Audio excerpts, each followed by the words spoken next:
আমার রব, এই রবি আমার সব। দামে দামে তন মনে তারি অনুভব। তোমার দুনিয়াতে আমি যেদিকে তাকাই, অথই নিয়ামতে ডুবে আছি সবাই। পাক পাখালির গানে শুনি তসবি কলো রব, তসবি কলো রব। আল্লাহ আমার রব, এই রবি আমার সব।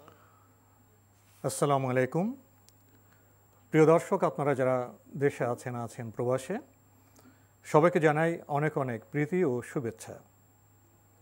শুরু হলো এনটিভি আয়োজিত এবং লাভ হলো নিবেদিত জুমাবারের লাইভ অনুষ্ঠান আপনার জিজ্ঞাসা। আপনাদের সাথে আছি আমি জয়নুল আবেদিন আজাদ।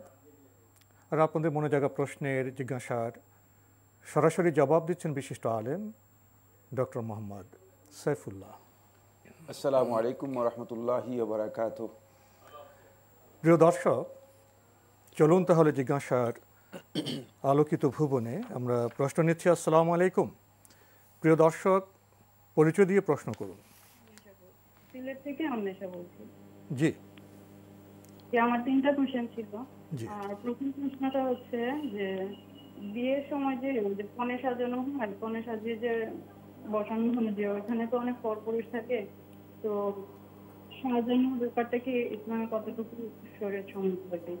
আর সেকেন্ড প্রশ্ন হচ্ছে ব্যাংকে জব, সরকারি জবের ক্ষেত্রে বা ব্যাংকে জবের ক্ষেত্রে যে অনেক সময় টাকা দেওয়া হয়, অনেক সময় মনে হয় যে আমার যোগ্যতা আছে তারপর আমি চাকরিটা পাচ্ছি না, সেক্ষেত্রে যদি কিছু টাকা দেওয়া হয় এটা কি জায়েজ কিনা? মানে ব্যাংকে জব নেওয়ার জন্য কিছু টাকা উৎকুচ দিতে হবে? হ্যাঁ, অনেকে মানে ওই যে চাকরি পরীক্ষা দেওয়ার পরেও যে চাকরি হয় না, তখন কিছু টাকা দেওয়ার পরে মানে জি জি জি জি হ্যাঁ, ওইটা আমার যোগ্যতা আছে কিন্তু আমি পাচ্ছি না। জি জি বুঝতে পেরেছি। পাচ্ছে টাকা দিয়ে এরকম আর কি। আর প্রশ্ন তৃতীয়টি? হ্যাঁ, আর তৃতীয়টি হচ্ছে যে মেয়েরা তো চোখে কাজল দেয় বা আইলাইনার বা ওই সাজগোজের ব্যাপারটা কি, তো কতটুকু সাজগোজ জায়েজ আছে? ও পুরুষ তো থাকে অনেক সময় বাসায় থাকে বা বাইরে থাকে, তো ওইটা আর কি। ধন্যবাদ আপনাকে, আপনি খুবই জীবন ঘনিষ্ঠ প্রশ্ন করেছেন। প্রথম প্রশ্ন, এটা আসলে আমাদের সামাজিক দিক থেকে খুব গুরুত্বপূর্ণ প্রশ্ন। দেখা যায় বিয়ের সময় বিয়ের আসরে কনেকে স্টেজে সাজানো হয়, বসিয়ে রাখা হয়, প্রদর্শন করা হয়, সবাই এসে দেখে ছবি তুলে। উনি বলছেন যে সেখানে তো পুরুষেরও সমাগম হয়, এই আচরণটি কেমন? ধন্যবাদ আপনাকে। প্রথম কথা হচ্ছে কনেকে সাজানো বিয়ের জন্য এটি নাজায়েজ কিছুই নয়। যে ইসলামী শরীয়তের মধ্যে যদি মানে শরীর দৃষ্টিভঙ্গিতে মানে সাজানোর এমন কোনো হারাম বিষয় এখানে সংশ্লিষ্ট না থাকে, তাহলে সাজানো যেতে পারে, সৌন্দর্যের জন্য সাজানো যেতে পারে, বিয়ের জন্য স্বাভাবিক এবং সেই সাজসজ্জা করা জায়েজ রয়েছে, না জায়েজ নয়। এই সাজানোর পরে কনেকে যদি স্টেজে রাখা হয় বা স্টেজে তাকে উপস্থিত করা হয়, আর সেখানে যদি শুধুমাত্র মহিলাদের এন্ট্রেন্স থাকে, শুধুমাত্র মহিলারাই এখানে প্রবেশ করবে, অথবা যারা মাহরাম আত্মীয়স্বজন, জি, মানে পুরুষরা প্রবেশ করবে না, তাহলে সেক্ষেত্রে মানে এটি কমপ্লিট বা পরিপূর্ণরূপে জায়েজ। কারণ হলো মহিলাদের মানে কাছে মানে সাজসজ্জার পরে তাকে উপস্থিত করা এবং মহিলারা তাকে মানে সতর যে অবস্থা আছে, এটা সতর ঢাকা অবস্থা যদি তাকে দেখে, এতে কোনো ধরনের নিষিদ্ধ কিছুই নেই, এটি মানে জায়েজ রয়েছে। সেখানে সম্ভাষণ হবে, কথাবার্তা হবে, এবং সেক্ষেত্রে মহিলারা কিছু বিয়ের অনুষ্ঠানে মানে সাধারণ আনন্দ করা অথবা মানে সাধারণ যে সমস্ত গান আছে সেগুলো গান গাওয়া, মানে এই ধরনের বিষয়গুলো, এমনকি রাসূলুল্লাহ সাল্লাল্লাহু আলাইহি ওয়াসাল্লাম আমরা জানি হাদিসের মধ্যে বলেছেন আলিনু বিদুফ, মানে দুফ বাজানো, এই সবগুলো জায়েজ, এগুলো ইসলামী শরীয়তের মধ্যে অনুমোদন দেওয়া রয়েছে। 3 নম্বর যে পয়েন্টটি, সেটি হচ্ছে বিয়ের অনুষ্ঠানে মানে কনেকে সাজিয়ে মানে সকল পাবলিকের সামনে মানে নারী পুরুষ নির্বিশেষে সকাল সামনে মানে স্টেজে উপস্থিত করা, এটি হারাম। কারণ এটা মানে সম্পূর্ণরূপে ইসলামী শরীয়তের মধ্যে পর্দার লঙ্ঘন। মানে সাজগোজ করে আমি একজন মেয়েকে একটি যুবতী মেয়েকে আমি কাদের সামনে প্রদর্শন করব? হ্যাঁ, সেক্ষেত্রে সেখানে বৈধ সীমানায় প্রদর্শনযোগ্য, কিন্তু যেখানে হারাম বিষয় চলে আসবে, অবৈধ যেটা, সেটা তো কিভাবে হবে? না, মানে এই কাজটি সম্পূর্ণরূপে হারাম। এই জন্য তার কারণ হচ্ছে মানে এখানে অনেকগুলো হারাম কাজে জড়িত হয়ে যাবে। তার মধ্যে বড় ধরনের হারাম কাজ যেটা, সেটা হলো মানে পরিপূর্ণরূপে এটা পর্দার লঙ্ঘন। ইসলামী শরীয়তের মধ্যে যে পর্দার বিধান দেওয়া হয়েছে সেটি লঙ্ঘন হচ্ছে। আর নারী পুরুষ সবাই একসাথে হয়ে যাওয়াই বিয়ের অনুষ্ঠানে মূলত এটা ইখতিলাত, মানে সংমিশ্রণ, মানে অবাধ মেলামেশার মতো, অবাধ মানে নারী পুরুষ একসাথে, এবং এই ধরনের কাজগুলো ইসলামী শরীয়তের মধ্যে হারাম। সুতরাং এই কাজ মানে কোনোভাবেই জায়েজ নেই। আর দ্বিতীয় নম্বর কথা হচ্ছে মানে এর সাথে জড়িত হচ্ছে যদি শুধুমাত্র মাহারম যারা রয়েছে মানে তাদের সামনে সাজগোজ করে মানে পেশ করা হয় থাকে, তাদের সামনে উপস্থিত হওয়া জায়েজ, কিন্তু মানে এই ধরনের সাজগোজ করে তাদের সামনে যাওয়া এটাও ইসলামী শরীয়তের মধ্যে অপছন্দনীয়। কারণ হচ্ছে বিয়ের অনুষ্ঠানের জন্য মানে তাকে যেভাবে সাজানো হয় থাকে সেটা কিন্তু মানে একটা ভিন্ন ধরনের মানে সাজ, বিশেষ সাজ করা হয় থাকে। মানে সেক্ষেত্রে মানে কারণ মানুষকে আল্লাহ সুবহানাহু ওয়া তাআলা অনেক দুর্বল প্রকৃতি দিয়ে সৃষ্টি করেছেন, তার মধ্যে প্রত্যেকটি মানুষের মধ্যেই মানে প্রবৃত্তির একটি মানে শয়তানের ওয়াসওয়াসা রয়ে গেছে। এই জন্য সেক্ষেত্রে এটি অপছন্দনীয় কাজ। মানে মাহারিম হলেও মানে মাহারিমদের সামনে এভাবে সাজ করে মানে মাহারিমদের সামনে যখন আসবে তখন তিনি আসবেন মানে রাসূলুল্লাহ সাল্লাল্লাহু আলাইহি ওয়াসাল্লাম যে নির্দেশনা দিয়েছেন মানে স্বাভাবিক লেবাসে আসবেন, ঘরোয়া লেবাসে আসবেন, ঘরোয়া পোশাক আসবেন এবং সতর্ক করে আসবেন। কিন্তু এখানে তো সাজসজ্জা করা হয়েছে মূলত অন্য মানে যেহেতু একটা বিয়ের বিষয় এই জন্য অন্যভাবে, এই ক্ষেত্রে মূলত এটি মানে জায়েজ নেই, এটা আমাদেরকে খেয়াল রাখতে হবে। তাহলে আমরা অত্যন্ত গুরুত্বপূর্ণ 4টি পয়েন্ট এখানে বলেছি, যদি আমরা বুঝতে পারি তাহলে এটি আমাদের জন্য অত্যন্ত গুরুত্বপূর্ণ, কোনো সন্দেহ নেই। এখানে একটি বিষয় চলে আসে যে অনেক সময় বিয়ের সময় অনেক কথাবার্তা বলতে হয়, প্রয়োজনীয় কথাবার্তা আলাপ, সেক্ষেত্রে তো যারা মাহরাম তারা যেতে পারেন প্রয়োজনীয় কথাবার্তা বলতে। হ্যাঁ, শুধু প্রয়োজনের জন্য যতটুকু দরকার ততটুকু তারা মানে কথা বলবেন, কোনো সন্দেহ নেই, মানে বা যার সাথে সংশ্লিষ্ট তার সাথে কথা বলবেন। জি, আমাদের এবং আরেকটি প্রশ্ন করেছেন, ব্যাংকে চাকরি প্রসঙ্গে ওনার যোগ্যতা আছে, কিন্তু দেখা যাচ্ছে যে কিছু উৎকোচ না দিলে, ঘুষ না দিলে চাকরিটি হবে না, এক্ষেত্রে কি করবেন? প্রথম কথা হচ্ছে ব্যাংকের জন্য এই চাকরিকে নির্দিষ্ট করছেন কেন? মানে যে কোনো চাকরির জন্যই সেটা হতে পারে, শুধু ব্যাংকের চাকরির জন্য নয়। মানে যোগ্যতা আছে, টাকা না দিলে চাকরি হবে না। যোগ্যতা আছে, আপনি টাকা দিচ্ছেন কি মানে ব্যাংকের সাথে এটাকে সম্পৃক্ত করছেন কেন সেটা আমি জানি না। কারণ মানে যে কোনো চাকরির ক্ষেত্রে হতে পারে। চাকরির জন্য আমরা এই মাসালাটি আলোচনা করতে পারি, শুধুমাত্র ব্যাংকের মধ্যে এটাকে সীমাবদ্ধ না করে।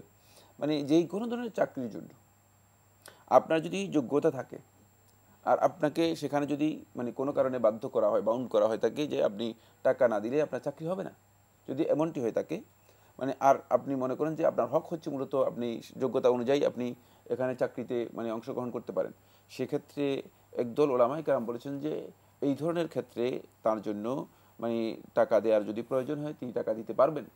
এতে তার জন্য গুনাহের কাজ হবে না, তবে কাজটি বৈধ নয়, কিন্তু গুনাহের কাজ তার জন্য হবে না, বিশেষ করে গুনাহ হবে না, যেহেতু মানে তিনি বাধ্য হয়ে গিয়েছেন তার হক অমাস্তুকরিহু আলাইহি, মানে যে কাজের জন্য তোমাদেরকে মানে বাধ্য করা হয় থাকে, যে কাজে তোমাদের কোনো ইখতিয়ার থাকে না, মানে ওই সমস্ত কাজের গুনাহ থেকে আল্লাহ রাব্বুল আলামিন তোমাদেরকে গুনাহগুলো মুছে দিয়েছেন, উঠিয়ে দিয়েছেন। সুতরাং এই ধরনের কাজ যদি হয়ে থাকে তাহলে আপনি সেক্ষেত্রে টাকা দিতে পারবেন, তবে সেই চাকরিটি বৈধ হতে হবে। কিন্তু এখানে মানে এই শর্তটি খুবই প্রথমে চাকরিটি বৈধ হতে হবে। জি, তো উনি তো বাধ্য হয়ে দিলেন উৎকোচ নিজের অধিকার পাওয়ার জন্য, তার হয়তো কাজটা খারাপ, তার ক্ষেত্রে গুনাহ হবে না, যিনি নিলেন তার তো গুনাহ হবে। যিনি নিয়েছেন তার জন্য এটা কবিরা গুনাহ হবে, শুধু গুনাহ হবে না, কবিরা গুনাহ হবে। শেষ প্রশ্ন, মেয়েদের সাজসজ্জা প্রসঙ্গে প্রসঙ্গত উনি আইল্যান্ডের কথা এসছেন, মেয়েরা কি সাজসজ্জা করতে পারেন? মেয়েরা সাজসজ্জা করা মেয়েদের জন্য জায়েজ, ইসলামী শরীয়তে একটা সীমারেখা দেওয়া আছে, মানে সুনির্দিষ্ট কিছু কোড আছে, নিয়ম নীতি আছে, সেই সীমার মধ্যে তাদের জন্য সাজসজ্জা করা জায়েজ। সৌন্দর্যকে রাসূলুল্লাহ সাল্লাল্লাহু আলাইহি ওয়াসাল্লাম পছন্দ করেছেন এবং সৌন্দর্যের সাজসজ্জার কথা বলেছেন, কিন্তু মানে সাজসজ্জা করে তারা মানে কেন করবেন, কোথায় যাবেন, কি করবেন, হ্যাঁ সেটাই, কেন করবেন এবং কি কোথায় যাবেন, মানে সেটা সাজসজ্জার বিষয়টি মূলত নির্ভর করতেছে মানে সাজসজ্জা তিনি করবেন, সাজসজ্জার একটা স্পট তাকে দেওয়া আছে, মানে কিন্তু সাজসজ্জা করে তিনি প্রকাশ্যে বের হবেন না মানুষদেরকে দেখানোর জন্য। ওয়ালা তাবাররাজনা তাবাররুজাল জাহিলিয়াতিল উলা, যেমনিভাবে আল্লাহ রাব্বুল আলামিন কোরআনের মধ্যে কঠোরভাবে নিষেধ করেছেন যে তোমরা প্রথম জাহিলি যুগের লোকদের মতো কোনোভাবেই নিজেদেরকে নিজেদের সৌন্দর্যকে বহিঃপ্রকাশ করে তোমরা কোনোভাবে বের হবে প্রদর্শনের না। জন্য সাজসজ্জ করবেন না, যাবেন না, আমরা জানলাম। প্রিয় দর্শক, প্রশ্ন নিচ্ছি। আসসালামু আলাইকুম, পরিচয় দিয়ে প্রশ্ন করুন। আসসালামু আলাইকুম। ওয়ালাইকুম আসসালাম। আমি নওগাঁ থেকে বলছিলাম, মোহাম্মদ বিপ্লব হোসেন। জি ভাইয়া বলুন। আমি বলতে চাচ্ছিলাম আমার খুবই 5 ওয়াক্ত এবং নামাজ কাটা হয়ে গেল, তাহলে এই নামাজ কি পরে কাজা হিসেবে তোলা যাবে কি? 5 ওয়াক্ত কাজা না? 5 ওয়াক্ত নামাজ কাজা হলো? 5 ওয়াক্ত রে যেমন যেকোনো আসর জোহরের নামাজে পড়তে পারলাম না, হয়তো আসর টাইমে পড়লাম। জি জি জি, এরকম। ধন্যবাদ আপনাকে। পেয়েছেন তো প্রশ্ন? এবার প্রশ্ন পেয়েছি, খুবই গুরুত্বপূর্ণ প্রশ্ন।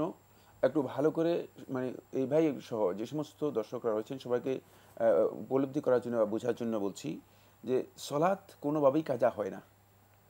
সলাৎ কোনোভাবে কাজা হয় না, তাহলে সলাৎ কীভাবে আদায় করব? সেটা হচ্ছে এই, যদি কোনো কারণে আপনি সলাৎ আদায় করতে না পারেন, সেটা মানে আপনার যেই কোনো ওজর হতে পারে, ঘুম হতে পারে, অথবা ব্যস্ততা হতে পারে, অথবা ভুলে যাওয়া হতে পারে, মানে আপনি এমনভাবে বিস্তৃত হয়ে গিয়েছেন বা এমনভাবে ব্যস্ত হয়ে গিয়েছেন যে সলাতের কথা আপনার খেয়াল ছিল না। যদি এমনটা হয়ে থাকে, যখনই আপনার স্মরণে আসবে তখনই আপনি সলাত আদায় করে নেবেন, ওয়াক্ত থাকুক বা না থাকুক। হ্যাঁ, মানে তখন ওয়াক্তের মানে আর মানে কোনো ধরনের চিন্তা করার প্রয়োজন নেই, তখনই আদায় করে নেবেন। এটি রাসূলুল্লাহ সাল্লাল্লাহু আলাইহি ওয়াসাল্লামের নির্দেশনা।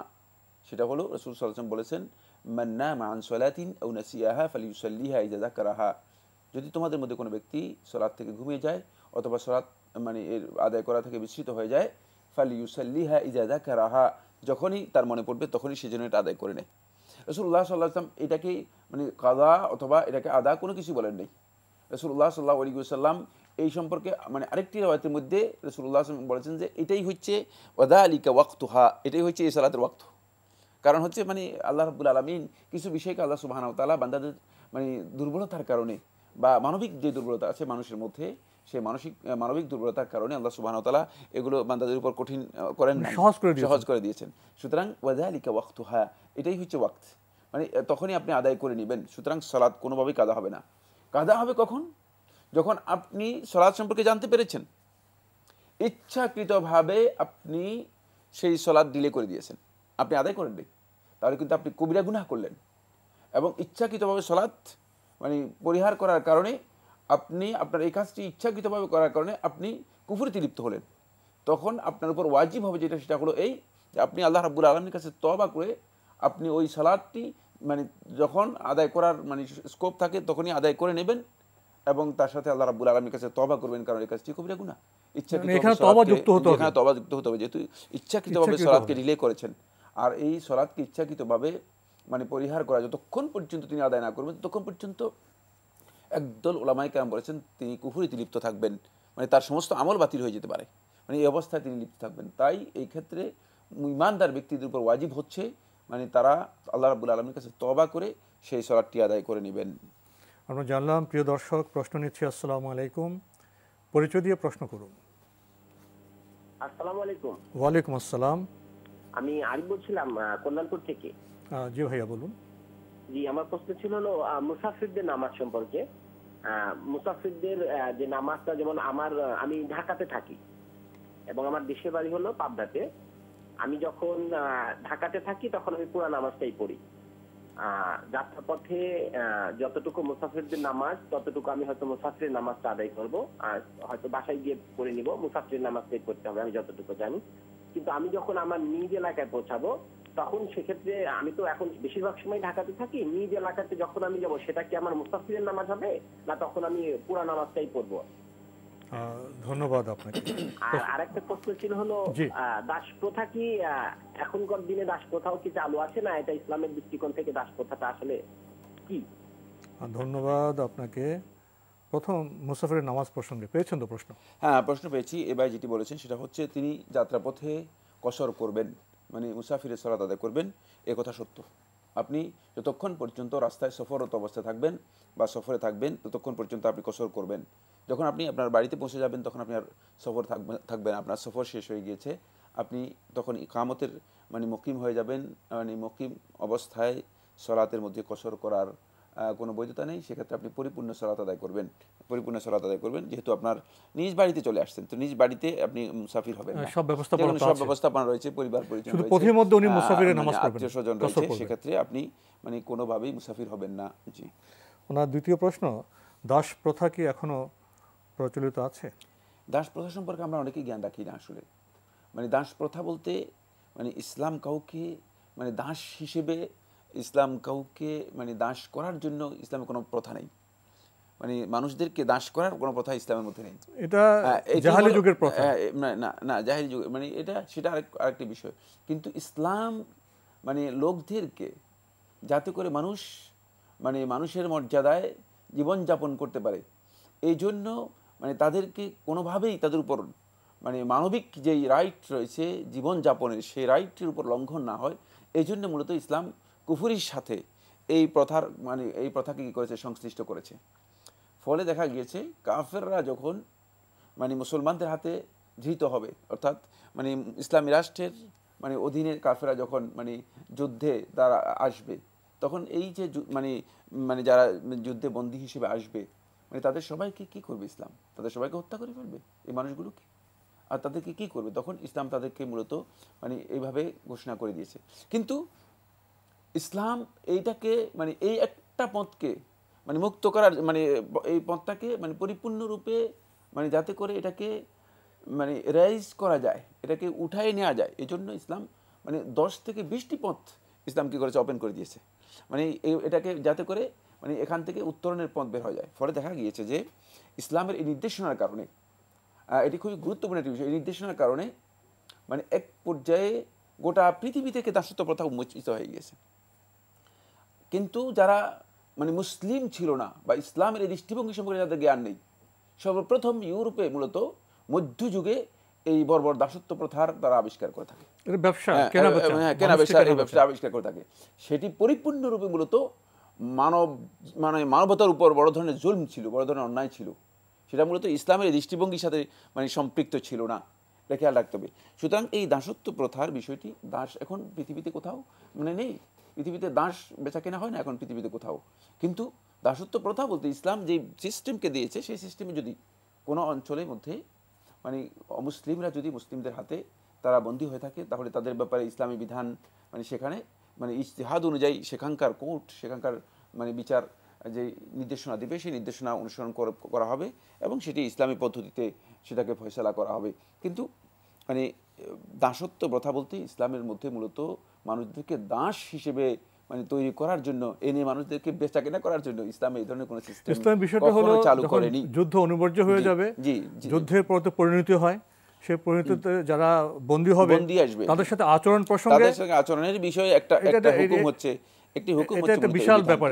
জি, সেটি তাও নির্ভর করবে কোর্ট মানে বিচারক বা সরকার মানে সরকার প্রধান বা সরকার যে সিদ্ধান্ত দিবে সেই সিদ্ধান্ত, সেটা ব্যবস্থাপনার বিষয়। মানে কোনো কোনো ক্ষেত্রে হতে পারে যে তাদের অপরাধের মাত্রা অনুযায়ী তাদেরকে হত্যাও করা যেতে পারে, একদলকে হত্যা করা হবে, আরেক দলকে মানে তাদেরকে মানে বিধান দেওয়া হবে, এদেরকে ছেড়ে দেওয়া হবে, এদেরকে ছেড়ে দেওয়া হবে। কিছু মানুষকে লেখাপড়া করার বিনিময়ে ছেড়ে দেওয়া হয়েছে, সেগুলো রয়েছে যে অনেক মানে তাদের মুক্ত করার অনেক বিধান রয়েছে। এই সংক্ষিপ্ত পরিসরে এ বিষয়ে বোধহয় আমরা বেশি অগ্রসর হতে পারছি না। প্রিয় দর্শক, আমাদের আজকের প্রাসঙ্গিক আলোচনার বিষয় বালা মুসিবত কেন আসে। অত্যন্ত গুরুত্বপূর্ণ একটি বিষয়, সেটা হচ্ছে বালা মুসিবত কেন আসে। আমরা দেখি যে বালা মুসিবত, বিপদ আপদ, এগুলো অনেককেই দেখা যায় মানে বালা মুসিবতের মধ্যে নিমজ্জিত হয় এবং বালা মুসিবত আসে। তখন মানুষ যেহেতু দুর্বল, মানুষের প্রকৃতি দুর্বল এবং মানুষের জ্ঞানের সীমাবদ্ধতা রয়েছে, সব বিষয়ের সীমাবদ্ধতা রয়েছে, ফলে দেখা যায় মানুষ অস্থির হয়ে যায়।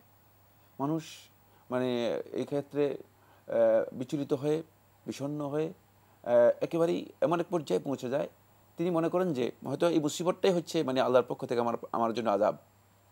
এবং কমনলি আমরা দেখি অনেককেই সেটা হলো মানে অন্যরাও মানে তাকে হয়তো এভাবে মানে প্রলুব্ধ করে বা এভাবে তাকে উত্তেজিত করে উস্কানি দেয় যে মানে তোমার মানে এমন একটা খারাপ কাজ করছো যে তোমার উপর মানে আল্লাহর আযাব পড়ে গিয়েছে, এই জন্য তোমার উপরে মুসিবত নেমে আসছে। মানে এই যে মানে কাজটি আসলে কি ব্যাপারটি সঠিক না? ব্যাপারটি মোটেও সঠিক নয়। এই কমন বিষয়টিকে আল্লাহ রাব্বুল আলামিন কোরআনে কারীমের মধ্যে এভাবে স্পষ্ট করেছেন। আল্লাহ তাআলা বলেন, فأما الإنسان إذا ما ابتلاه ربه فأكرمه ونعمه فيقول ربي أكرمن। যখনই কোনো বান্দাকে আল্লাহ রাব্বুল আলামিন বালা দিয়ে, মুসিবত দিয়ে, বিপদ আপদ দিয়ে আল্লাহ রাব্বুল আলামিন পরীক্ষা করেন, তখন ফাআকরামাহু ওয়া নাআমা, বিপদ আপদে পড়ে যখন আল্লাহ রাব্বুল আলামিন তাকে সম্মানিত করেন, ওয়া নাআমা, তাকে নিয়ামত দিন, সমৃদ্ধ করেন, ফায়াকুল রাব্বি আকরামান, তখন কমন সেন্সে সে বলে যে মানে আল্লাহ তাআলা মনে হয় আমাকে ভালোবাসেন বলেই আমাকে এই কাজটি করেছেন। মানে বিপদ আপদের মাধ্যমে তাকে তার দরজা উন্নত করে দিলেন, সম্মানিত করলেন। তখন আমরা দেখি যে ফায়াকুল রাব্বি আকরামান, সে বলে থাকে যে আল্লাহ তাআলা আমাকে সম্মানিত করেছেন। ওয়া আম্মা ইযা মাবতালাহু রাব্বুহু, আর যখন তার রব তাকে পরীক্ষা করেন, বিপদ আপদ দেন, বালা মুসিবত দেন, তারপরে ওয়া কাদারা আলাইহি রিজকাহ, এবং তার রিজিকের মধ্যে সংকীর্ণ দেন, একটু মানে রিজিকের সংকীর্ণ অভাব অনটন দে, মানে একটু মানে বিভিন্নভাবে মুসিবত আসে, ফায়াকুলু রাব্বি আহানান, সে মনে করে থাকে আমার রব আমাকে লাঞ্ছিত করেছে, আমাকে পরিত্যাগ করেছে, আমার সাথে মানে আমার রবের আচরণটি যথার্থ হয়নি। আল্লাহ রাব্বুল আলামিন বলতেছেন খাল্লা, কখনো না। এই যে কমন মানে হিসাব যে করেছো, এই যে সরল অঙ্ক তোমরা নিয়েছো, এই সরল অঙ্ক তোমাদের সঠিক নয়।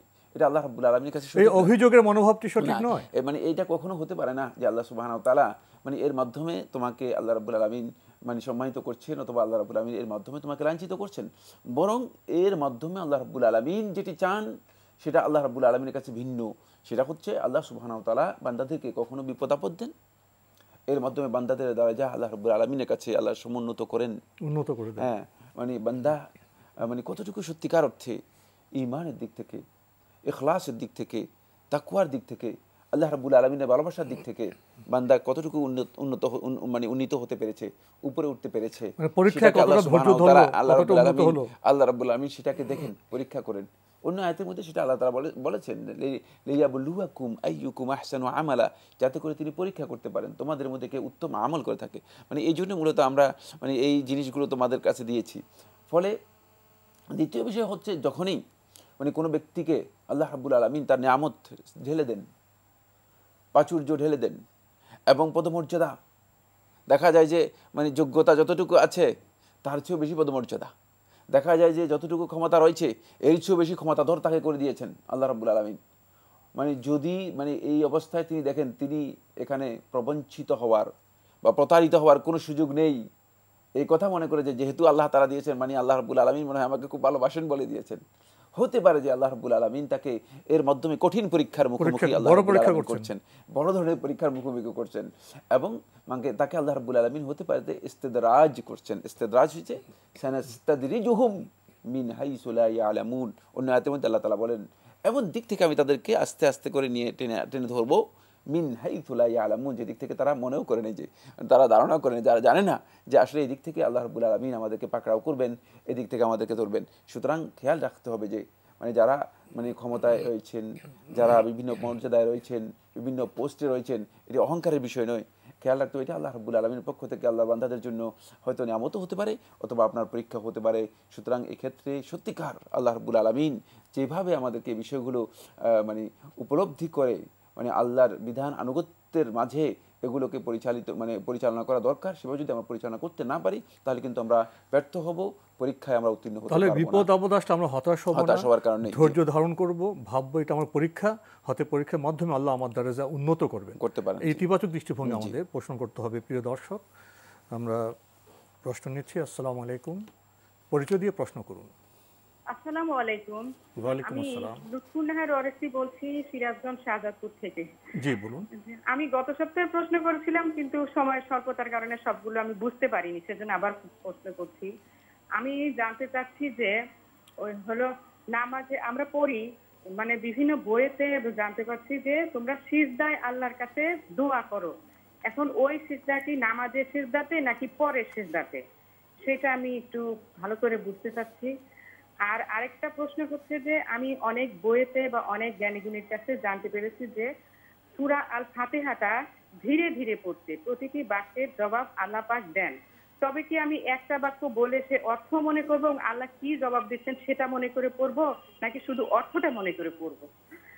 আর আরেকটা প্রশ্ন হচ্ছে যে আমি গত সপ্তাহে বলেছিলাম ইশরাক আর সালাতুদ দোহা নামাজটা যে সেটা তো একই নাম, মানে একই নামাজ, নাম ভিন্ন, তা আমি তো মানে সকাল 6:30 পৌনে 7টার দিকে ইশরাক নিয়তে পড়ি, ওটা দোহা নিয়তেই পড়বো, আবার হলো 8-9টার দিকে আবার দোহা নিয়তে পড়ি। এইটা আমার কাছে গোলায় যাচ্ছে, যে তাহলে কি করব, মানে দুইবারে পড়বো নাকি একবারে পড়বো, আমাকে একটু বুঝায় দিন ভাই। জি জি জি, ধন্যবাদ আপনাকে সুন্দর প্রশ্নের জন্য।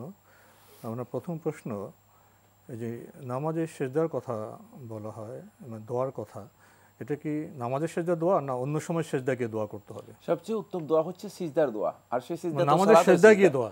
হ্যাঁ, সালাতের সিজদা। মানে আমরা মনে হয় গত প্রোগ্রামেও আপনার এই প্রশ্ন উত্তর দিয়েছি, কেন আপনি আবার কনফিউশন তৈরি করে আবার দ্বিতীয়বার প্রশ্ন করেছেন। সালাতের সিজদার মধ্যেই দোয়া করাটা হচ্ছে বিধান। নবী সাল্লাল্লাহু আলাইহি ওয়াসাল্লাম দোয়া করতে, অধিক পরিমাণে দোয়া করতে সিজদার মধ্যে নবী সাল্লাল্লাহু আলাইহি ওয়াসাল্লাম দিক নির্দেশনা দিয়েছেন। সুতরাং সালাতের সিজদাটা হচ্ছে আল্লাহ তাআলার কাছে ফরজ সিজদা। সুতরাং এখানেই দোয়া সবচেয়ে উত্তম, কোনো সন্দেহ নেই। এখানে তো প্রয়োজনে মাতৃভাষাও দোয়া করতে পারবেন। মানে দোয়া বলতে মানে যেটা বোঝায় সেটি তিনি যে কোনো ভাষায় করতে পারবেন।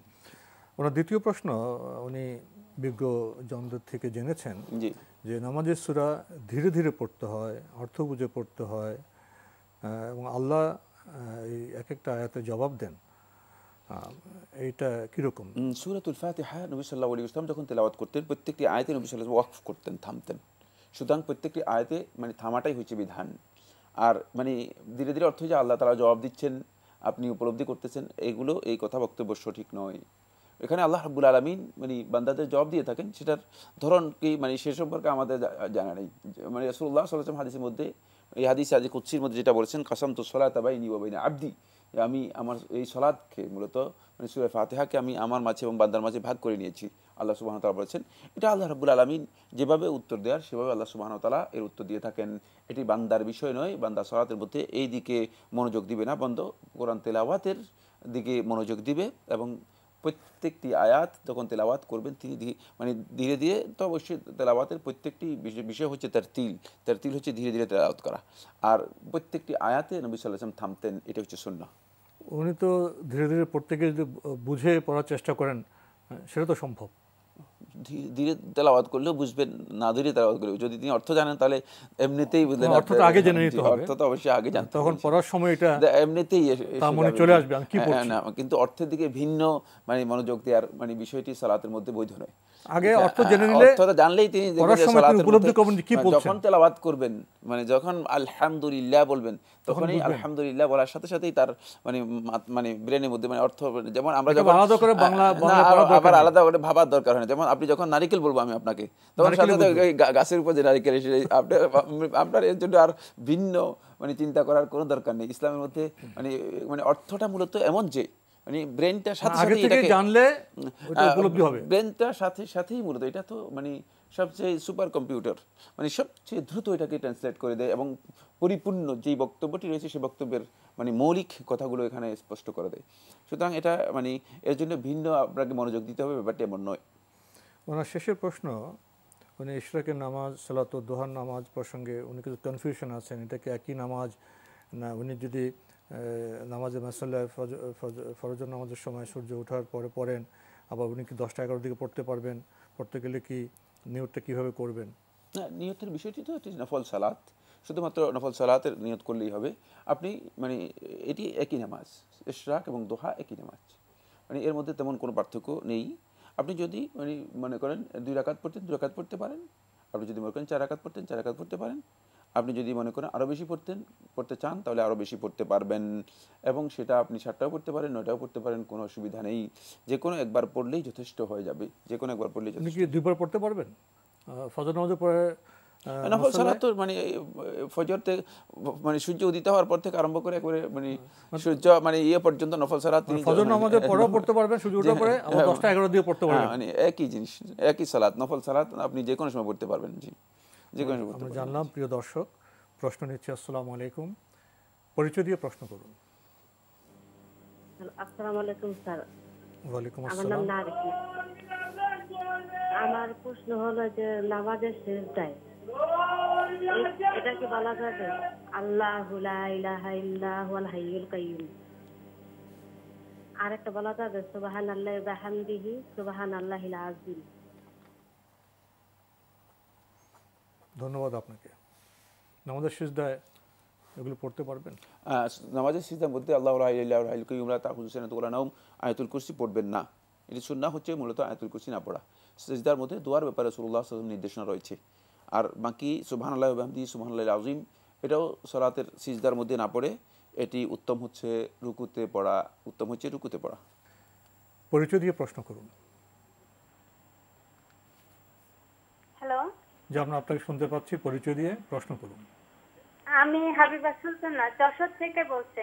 জি বলুন। আমি হুজুর জানতে চাচ্ছিলাম স্বামীর মৃত্যুর পরে স্ত্রীর হলো ইদ্যত পালন সম্পর্কে এবং কিভাবে পালন করতে হবে। ধরেন 55 বছর স্ত্রীর বয়স, স্বামী মারা গেছে, এখন তিনি কিভাবে ইদ্যতটা পালন করবে? ধন্যবাদ আপনাকে, খুবই গুরুত্বপূর্ণ প্রশ্ন করেছেন। প্রশ্ন তো পেয়েছেন? যে প্রশ্ন পেয়েছি, প্রথম কথা হচ্ছে তিনি 4 মাস 10 দিন ইদ্যত পালন করবেন। আর এই ইদ্যতটাকে বলা থাকে ইহদাদ। ইহদাদ হচ্ছে মূলত মৃত ব্যক্তির মানে মৃত্যুর পরে মানে এমনভাবে মানে এই সময়টি মানে করা মানে পালন করা মানে যে সময় তিনি সাজসজ্জা গ্রহণ করবেন না পরিপূর্ণরূপে, এবং তিনি অপ্রয়োজনে বাহিরে ঘোরাঘুরি বা বের হবেন না, বেড়াবেন না। কারণ এটা মানে স্বাভাবিকভাবেই মানুষের মানে অবস্থানটা এমন হয় যে যেহেতু স্বামীর মৃত্যুর পরে দেখা যায় লোকরা অনেক ক্ষেত্রে বিপদগ্রস্ত হয়। মানে তিনি যে একটা মুসিবতের মধ্যে ছিলেন, যে একটা মুসিবত তার উপর মানে আবর্তিত হয়েছে, সেটা মূলত এর মাধ্যমে বহিঃপ্রকাশ হয়। এটা 4 মাস 10 দিন পর্যন্ত স্ত্রীকে এই ইদ্যত পালন করতে আল্লাহ সুবহানাহু ওয়া তাআলা কোরআনে কারীমের সূরা আল বাকারার মধ্যে বলেছেন। বাকি এই ক্ষেত্রে শুধুমাত্র তিনি তার একান্ত প্রয়োজন দেখা দিলে বের হতে পারবেন। একান্ত প্রয়োজন বলতে বোঝায় মানে যেটি চিকিৎসার প্রয়োজন হতে পারে, অথবা এমন হচ্ছে যে হয়তো তার একান্ত নিকট আত্মীয় মারা গিয়েছে, মানে মারা গিয়েছে মানে শুধুমাত্র তাদের দেখে আসার জন্য হতে পারে। মানে একান্ত প্রয়োজন যেগুলো আছে সেগুলোর জন্য তিনি হয়তো বের হতে পারবেন, কিন্তু এই ছাড়া তিনি ব্যবসা বাণিজ্যের প্রয়োজনে অথবা চাকরির প্রয়োজনে অথবা মানে অন্য কোনো প্রয়োজনে তিনি এই সময়ের মধ্যে বের হবেন না। যেমনিভাবে এই সময়ের মধ্যে তিনি মানে অতিরিক্ত সাজসজ্জা যেগুলো মানে মানে স্বাভাবিকভাবে করতেন সেগুলো তিনি করবেন না। ইদ্যত পালনের জন্য মূলত শর্ত নয় যে একেবারে মানে মানে শরীর থেকে মানে গায়ের মধ্যে আপনার হয়তো মানে দেখা গেছে যে কিছু অলংকার আছে, সামান্য কানে অথবা নাকফুল আছে, অথবা মানে আছে যে অলংকার যেটা সামান্য মানুষের স্বাভাবিক সাজসজ্জা বলা সাজসজ্জা বুঝায় না, এই ধরনের কিছু মানে খুলে ফেলতে হবে। অথবা ইদ্যত পালনের জন্য এটা শর্ত নয় যে অবশ্যই তার মানে মানে পোশাক আদি খুলে ফেলে তাকে সাদা কাপড় পরিয়ে দিতে হবে। আমাদের সমাজের মধ্যে এটি কিন্তু ব্যাপকভাবে প্রচলিত আছে। কারণ হলো আমরা মানে অন্য একটা কালচারের সাথে মানে সংমিশ্রিত হওয়ার কারণে মানে সেখান থেকে আমরা এটা গ্রহণ করেছি মানে ইদ্যত পালনের জন্য এটা সাংস্কৃতিক মিশ্রণ হয়েছে। 3 নম্বর যেটা ইদ্যত পালনের জন্য দেখা যায় যে আমাদের নারীদেরকে মানে দেখা যায় যে এত কঠিনভাবে মানে ইয়ে করা হয় থাকে, মানে তাদের সাথে যে গোশত খাওয়া যাবে না, এটা খাওয়া যাবে না, মানে মনে হয় যেন তিনি কোনোভাবেই মানে তার মুখে যদি একটু হাসি আসে অথবা একটু মানে তার সাথে যদি কথা বলা হয় মানে গল্প করা হয় মনে হচ্ছে যেন তিনি অনেক বড় ধরনের একটা ক্রাইম বা অপরাধ করে ফেলেছেন। মানে ইদ্যত পালনের জন্য মূলত এই ধরনের কোনো কিছুই নেই বা সুনির্দিষ্ট কোনো ফরম্যাট নেই।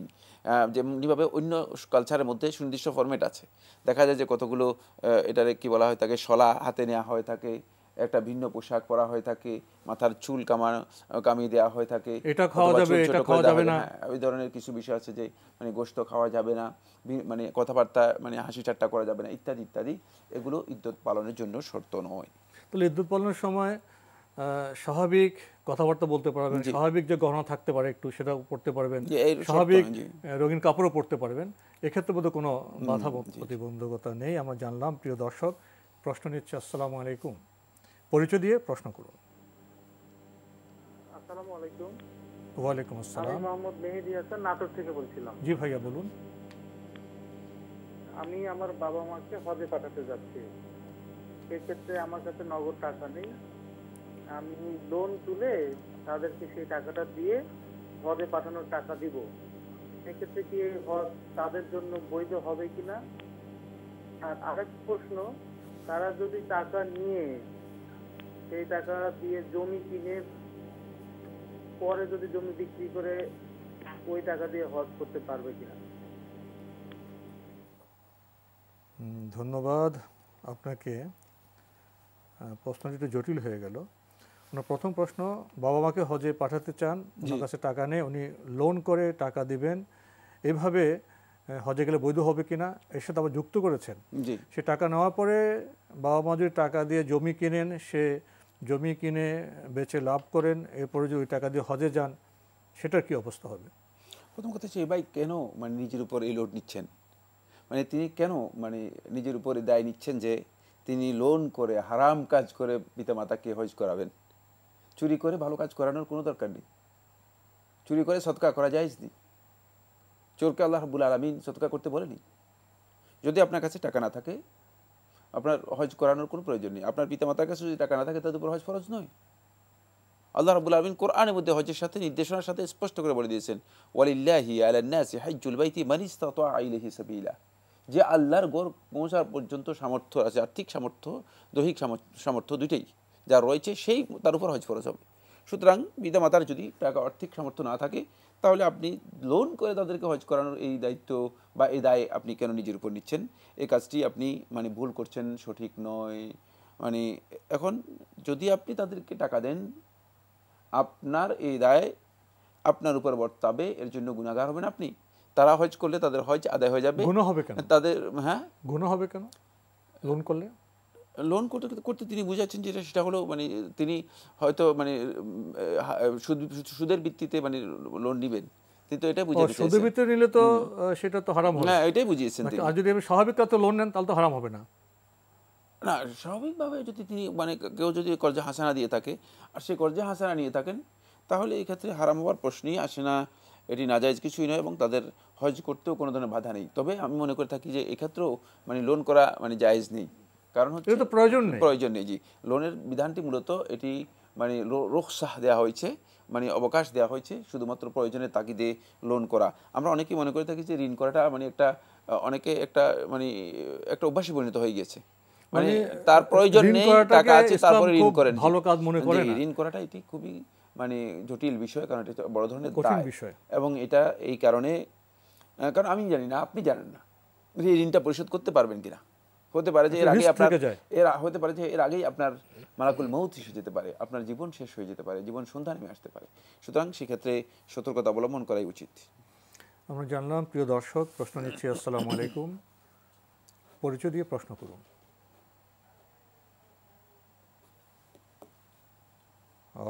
আমাদের বোধহয় সময়ের সংকট হয়ে গেল, আমরা আজকে আর প্রশ্ন নিতে পারছি না।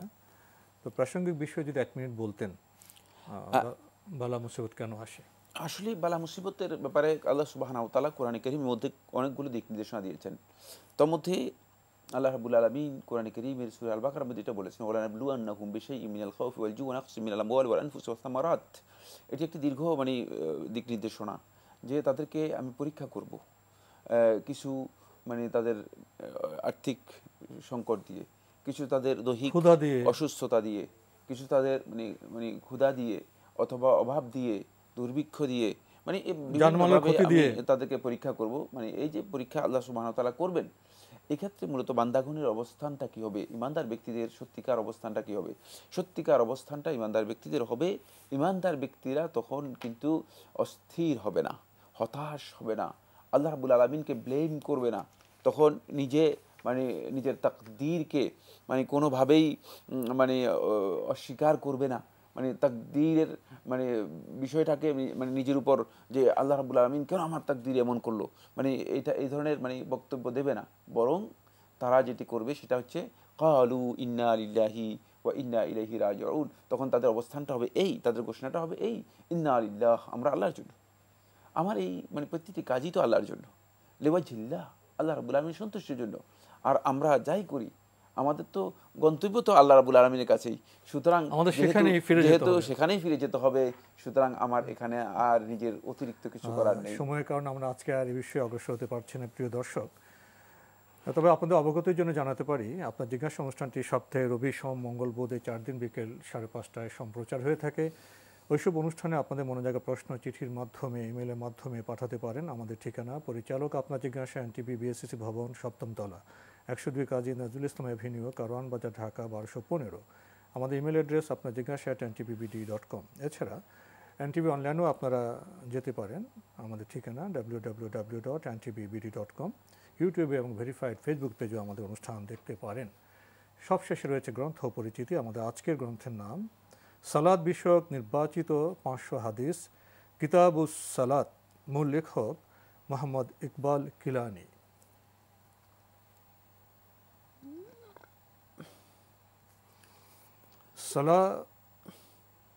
কিতাবুস সালাত এই গ্রন্থটি অনুবাদ এবং বাংলায় রূপান্তর করেছেন মোহাম্মদ হারুন আজিজি নাদবি, প্রফেসর মোহাম্মদ ইউসুফ আলী শেখ, প্রকাশনা দারুসালাম বাংলাদেশ।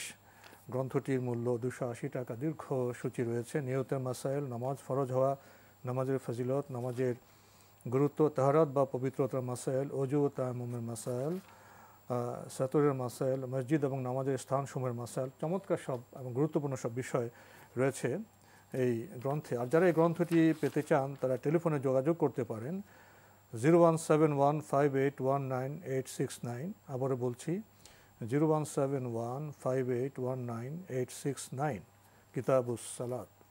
যদি সংক্ষেপে দু একটি কথা বলতেন। কিতাবুস সালাত মূলত সালাতের বিষয়ে এখানে অনেকগুলো হাদিস রাসূলুল্লাহ সাল্লাল্লাহু আলাইহি ওয়াসাল্লামের সংকলন করা হয়েছে।